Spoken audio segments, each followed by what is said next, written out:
after their being totally absent from the political scene there, all of a sudden they found themselves in control of their life. So now it's problematic for the other side or the other, parts of Yemen, which is not Houthis. I mean, the rest of Yemeni people, which is the majority. Now we have this sort of takeover of power in a legitimate way. That's why the Security Council is meeting today, and also the Gulf Council countries in their meeting yesterday and the day before, they urged the Security Council to intervene using Chapter 7 in the UN Charter, which is really a red alarming signal that any international intervention in Yemen will be welcomed by the Gulf countries, which will take us not to a solution, I'm afraid, more complex situation and more complex, taking a country like Yemen with all its internal problems and open the way for international intervention is not going to resolve it. And that's why I always say that unless the Yemeni people themselves realize how disastrous the situation they're going to be within few days, and not few months, I would say, it will be like a point of no return for them, even with the international intervention. The international intervention will mean more casualties, more confrontations, more complex situation, and more problematic future for the country. Because if an international, correct me if I'm wrong, please, but if an international intervention does occur, you're not just fighting the Houthis, you're also fighting Al-Qaeda. Al-Qaeda, that's what I'm talking about. I mean, it's not that simple. It's not that simple that you will have a sort of military allies and an army from international community forming an army and then go and meet a particular small group and defeat them. It's not that easy. That's what I talked from the beginning. And again, there's no one to bring into power, is there? That's the idea. So now we talk about country historically have black background of fighting each other and resentment from the north against the south and from the south against the north. We talk about country that have strong basis for Al-Qaeda.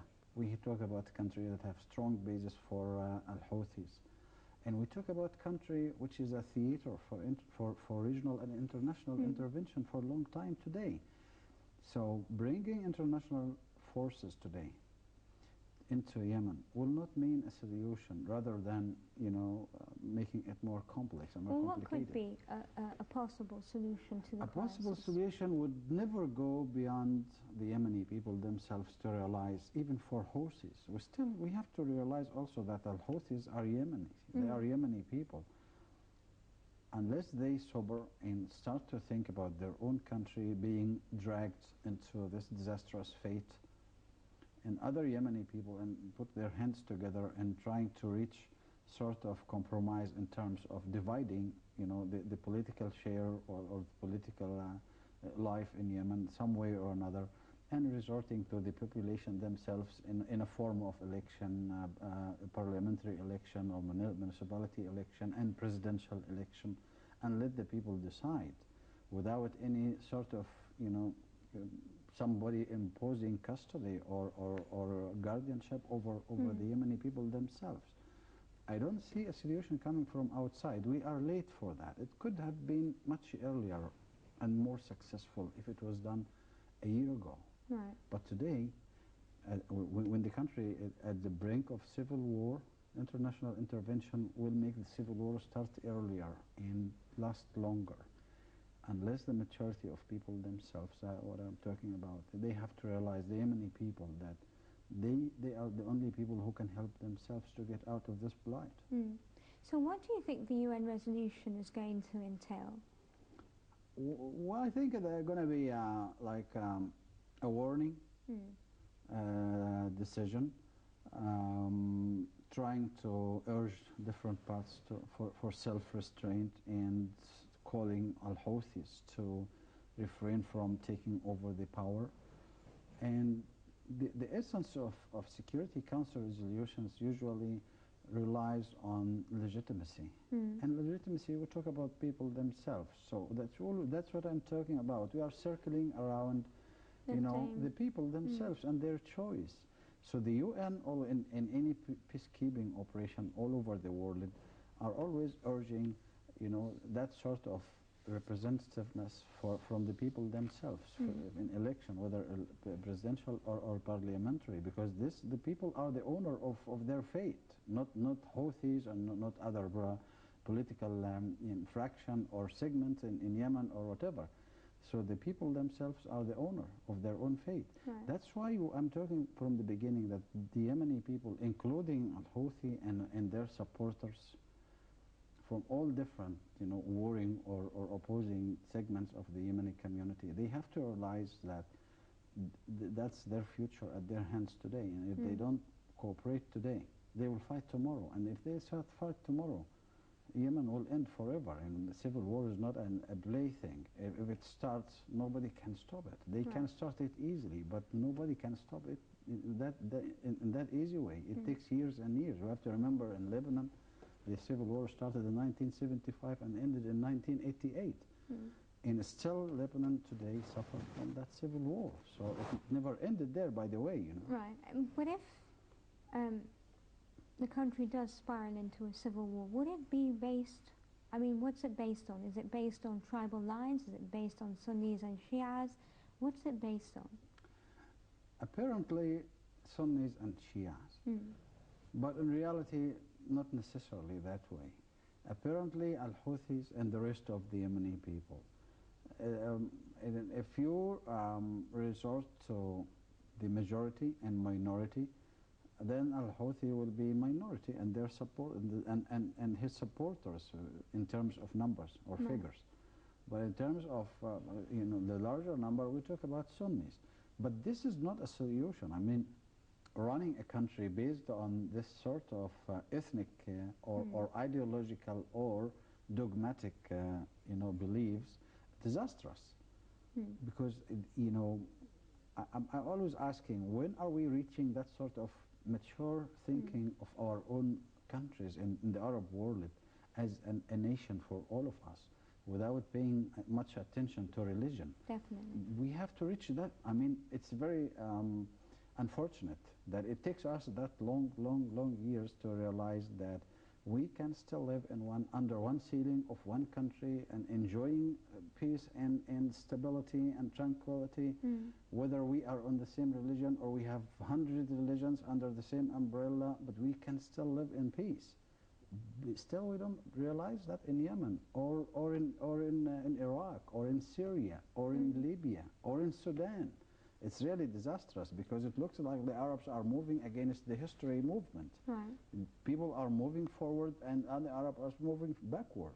We don't have this mentality that can absorb modernity and civil life. And we use religious considerations in the worst possible aspects. The question that keeps popping into my head when we talk about all this is, how did the government of President Abdurrabbu Mansour Hadi, with all the backing that it had from the United States, from Gulf countries, etc., unravel so quickly? Well, that takes us to what I said earlier in our conversation, that Al-Houthi and his supporters and his followers, they are not just reflecting their own figure or own numbers. They are much bigger than that.